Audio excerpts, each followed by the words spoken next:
Welcome back to The Price of Business. I'm your host, Kevin Price, talking to Steve Beaman of the Society for the Advancement of Financial Education. He's the national chair, and I am the Texas chair, and always enjoy talking to him, figuring out how to help business owners solve problems. Last segment, we ended that segment talking about the unemployment situation, and as you pointed out, a lot of it is a shell game, and if you actually use the classic standards for unemployment that they had all the way up through the Great Depression, if you use what was a standard before they started factoring in government manipulation and that type of thing in terms of creating an equation. And by the way, when they created government manipulation of those numbers, the purpose was to make them artificially low to help whatever politicians were in office at that time. If you look at real numbers, it is probably closer to 17 or 18%, according to Congressman Duncan Hunter, who wants to go back to the old form of doing it. It really is quite astonishing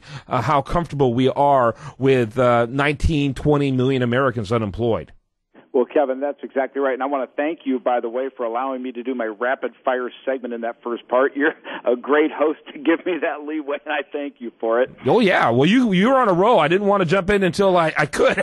Well, you're very gracious. But, yeah, these unemployment numbers, people need to understand our economy is growing at 1.5%, if that, and that's anemic. We need 4.5% growth to get people the jobs they need, and we're just not getting that because of government. It is pure and simple government taxation, government regulation is taking the edge off the economy, and we need to be aware of that and deal with it. The markets are reacting positively to it because they're looking at a low interest rate environment, increasing job numbers. They're saying, well, maybe the economy is going to sustain itself. Some of us get kind of concerned about that.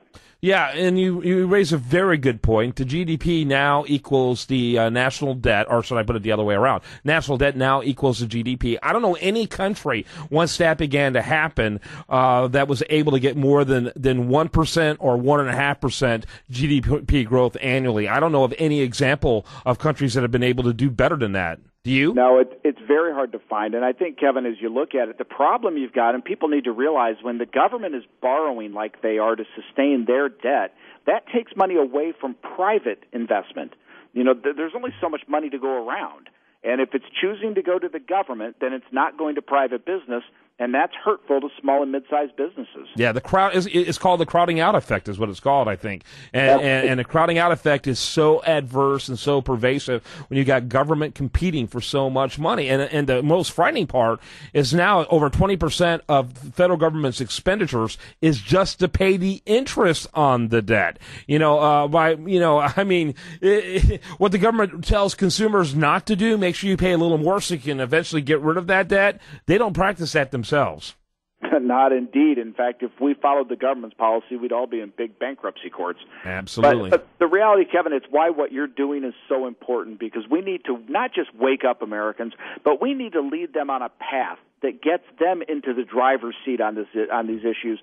And so what you're doing is so very important through U.S. Daily Review, and I really hope folks will visit you there each and every day, just like they visit Drudge or anything else. Yeah, absolutely. Talk a little bit about, and by the way, I do want to mention we are undergoing an incredible facelift. This is already a great site, very clean, very professional, but in about 60 to 90 days, you're going to be shocked to see the new USDailyReview.com as it gets, I won't say relaunched. It's not like we're getting rid of a bunch of content and putting content on. At that time, we'll probably be somewhere close to 5,000 articles for a website that just got started 19 months ago, which I think is amazing. But we're going to have definitely a new look that I think people are going to get really excited about. Last week in the news, the government of North Korea threatened a preemptive strike against the United States. And people go, how ridiculous. Well, let me tell you, they are now doing nuclear testing, and they now have rockets. Now, if they could ever figure out how to put the two together, we could be in serious trouble here. And we just want to be dismissive. The media is not focusing on it, except for maybe in a way of how ridiculous it is. But I'm telling you, because of our appeasement policies of this president and how spineless this administration seems to be, it makes me nervous. Kevin, you bring up a really good point. It is a foreign policy issue related directly to the Obama administration. We have shifted our foreign policy over the last 4 years from being strongly supportive of Israel, where now we're moving more to support the Arab states. We have appeased Iran. We have appeased North Korea. And the Soviets, or I shouldn't say the Soviets, I go back to old school, but the Russians and the Chinese are both rattling their sabers, kind of testing us to see if we'll support it. My biggest concern is North Korea will get that technology into the hands of the really radical terrorist groups around the world, and they will transport those bombs to the United States if they're able. Yeah, they may not be the most sophisticated things, but they can do tons of damage. You know, you have something go off in a large population center, the consequences would be absolutely huge.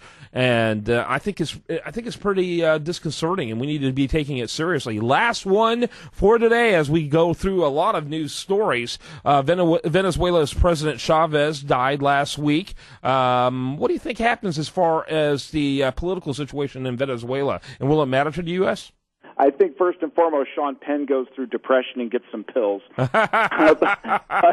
This I agree with. Him and Danny Glover, right? Exactly. Chavez was a pure dictator. You've got Assad in Syria who supports him. The Cuban regime supports him. The Kim regime in North Korea supported him. I think what you'll see is a continuation generally of his policies, but without the charisma of a prior dictator, it's very hard to keep a dictator in power second generation. Yeah. So I think you could see some changes going on down there in the next few years. Clearly a personality cult, and now the personality is gone, and so we'll have to see what happens. I was kind of always amazed when a dictator like that dies, and you see crying and weeping out in the streets, you know, and it's an odd thing, you know. I wonder if they're concerned, of people taking notes. I better be seen crying, or they may come visit me in a way I don't want to be visited. And so, interesting stuff. Steve Beaman always brings us that every week. You need to be checking it out here every Monday on The Price of Business. What happened last week, how it affects the days to come. Always interesting. Thanks so much, Steve.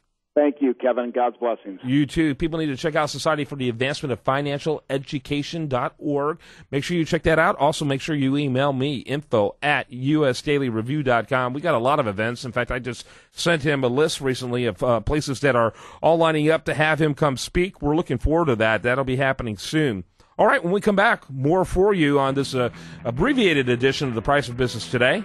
Looking forward to talking to Brian Spitz right here on The Price of Business.